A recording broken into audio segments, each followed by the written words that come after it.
interesting about this scandal, the scandal of Yaroslav Hunka, is that other than independent Twitterers like myself, the story had earlier interest from foreign sources as opposed to Canadian. And I find that telltale because remember, all eyes were focused on the Canadian Parliament. You had all MPs from all parties there. You had various dignitaries who were not members of Parliament. And you had all the national media as well as other media. And none of them thought anything was odd about introducing a Canadian-Ukrainian war hero who fought the Russians during the Second World War. No one said, what does that mean? No one thought of what this battalion was. The first, quote, mainstream publication to write about this was actually the Jewish Daily Forward, a 100-year-old newspaper in New York.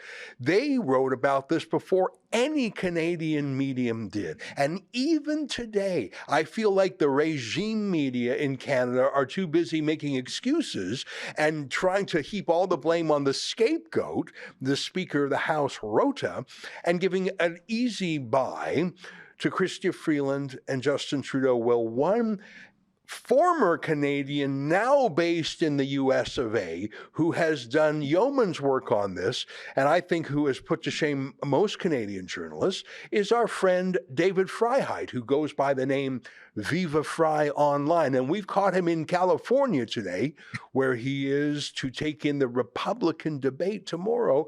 David, or I'll call you Viva, your YouTube and Rumble personality. Great to see you again. Thanks for taking time out of your day in California. I think you see more clearly what's going on in Canada because you're no longer here. What do you think of that? Ezra, it's a scandal of epic proportions. When you tweeted out, you had a thread and you said, I hope I'm wrong, but this guy looks like an SS Nazi soldier. And you look into it, and then you watch the video. First of all, Rota is a scapegoat. There's no question about it, because when they're announcing this guy, Zelensky knows damn well who he is. And maybe not by name, but I'd be suspicious if it weren't also by name, because this guy Hunka had a history in Canada. He knows the history of Ukraine. These buffoon parliamentarians are giving a standing ovation to someone who fought valiantly against our allies. Yeah. SS Nazi soldier or not, they have so little understanding of what they're doing. They're a bunch of virtue signaling seals clapping it up when they think they found a hero who's fighting a current day enemy, real or fake, not even processing that made him an Axis force back in World War II fighting an Allied force. They don't think about it. Yeah. But everybody knows what's going on here. Chrystia Freeland, if she didn't know him by name, she knew him by what his history represented. Zelensky, when he's accepting the ovations, knows damn well what this is because it's part and parcel of their history. The Canadian government, on the one hand, I think knows about it, and on the conservative side are just ignorant, virtue signaling buffoons that say, hey, this guy's a hero, we should clap. Let's just get up and clap. We have no idea what we're clapping at. Yeah. You know, it's very rare for me to say anything in support of the Liberals, but I saw someone who was in that room. He's not a member of Parliament. Remember, this was MPs plus. It was all the establishment who wanted to be there at this exciting moment. And one of them was a lawyer named Jason Cherniak, and I remember him from student politics days. And he explained what it was like for him there. And he's Jewish, by the way.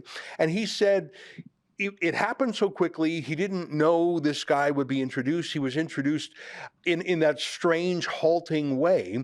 Everybody stands up to applaud. So just out of sort of peer pressure, like at the end of a Broadway show, and everyone stands up to applaud, you sort of do it. And he said he didn't know who he was applauding. He was applauding because everybody else was. And when he later sort of learned the detail, maybe he didn't even hear it properly. When he later heard the details, he was appalled at what he had done. I believe that he was telling the truth. And I bet that's the truth for most of the MPs. If you're a regular MP from, I don't know, Toronto, what do you know about Ukrainian history? You should probably tweak into a guy in the 40s fighting Russia and Ukraine. That sounds weird.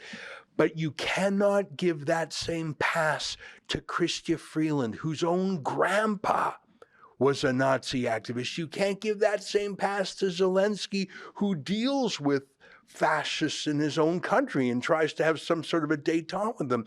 I think there were people who should have known better. Oh, no, there's no question. There's people who knew better. They Yeah. knew damn well. Chrystia Freeland, Justin Trudeau, Right. Rota are not going to convince me they didn't know. Right. And if they didn't know, that's still just as damning, because Right. they're marching us into a war right now, in a conflict, the history of which they don't have the slightest understanding about. Right. And yet these are the idiots shipping off billions of our dollars and walking us into World War III without an understanding of the history. They can't understand the present, let alone the future. And either they are ignorant at best or malicious at worst. Yeah. There's no excusing it. I gave Cherniak a bit of a hard time online. Yeah. Because right after the incident, and I made a joke about how Pierre Poilievre looked really uncomfortable clapping. He was just like begrudgingly clapping. And this was before anybody really knew what was going on. I said, Pierre, you're not going to get any brownie points for a lackluster clap. If you don't Right. want to clap, don't clap. Right. And yet all of these people, they just clap. They don't know what they're clapping at. And yet they're the ones governing us. They're the ones shipping off billions of our taxpayer dollars to fund a proxy war in Russia, Ukraine, that's killing hundreds of thousands of Ukrainians. And they're the ones making decisions despite being ignorant at best, malicious at worst. Yeah. You know, let me tell you a personal story. I remember about a dozen years ago when Stephen Harper was prime minister, I was sort of friends with him, and I was frankly closer friends with his wife, Lorraine Harper, who I knew first. And I had a book launch at 24 Sussex Drive. Book launch is a big word. It was a pizza party. And I was just going there as a guest of Lorraine Harper. I had to, in advance, give the name and a one-line description of everyone I invited. And they had to be vetted first by the RCMP for security, and second by some sort of political eyes to make sure that even in my mini pizza party, and I'm sort of laughing at myself even describing it, but my point is, even to go to a private event, I'm calling it a book launch. I had 20 friends over there, and we had pizza, and I had a book launch. I had to go through hoops, and there was no media there. It wasn't a public event. There was even the prime minister himself didn't come till later. My point, besides a little bit of a show off here, is that you couldn't even get into the property without being vetted by at least two sets of eyes. I don't believe for a second that they didn't vet this guy, and he was the guest of honor. They called him out. They hollered at him. He stood up. He cheered. I do not believe that only Speaker Rota knew who he was. I don't believe it. I don't believe someone who micromanages his media as much as Trudeau didn't know who that was.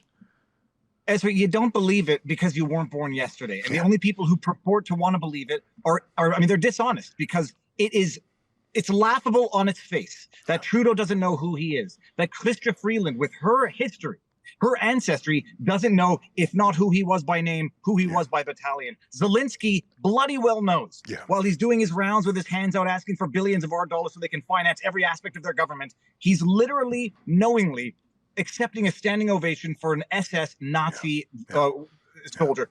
There's no excusing it in any respect, way, shape, or form. And then you have the audacity coming from Karina Gould, invoking her Jewish ancestry, I think, to say, well, I'm blameless, or I'm a victim in this, wanting to erase it from the archives or whatever the records are. I mean, if anybody else had done this, if this had been conservatives, it would be resign yesterday. But because they're liberals, and because they're the ones who are always weaponizing the system and always purporting to be victims, now they say, delete history, delete us giving a standing ovation to a Nazi. Sorry. I mean, it's almost worse than the incident.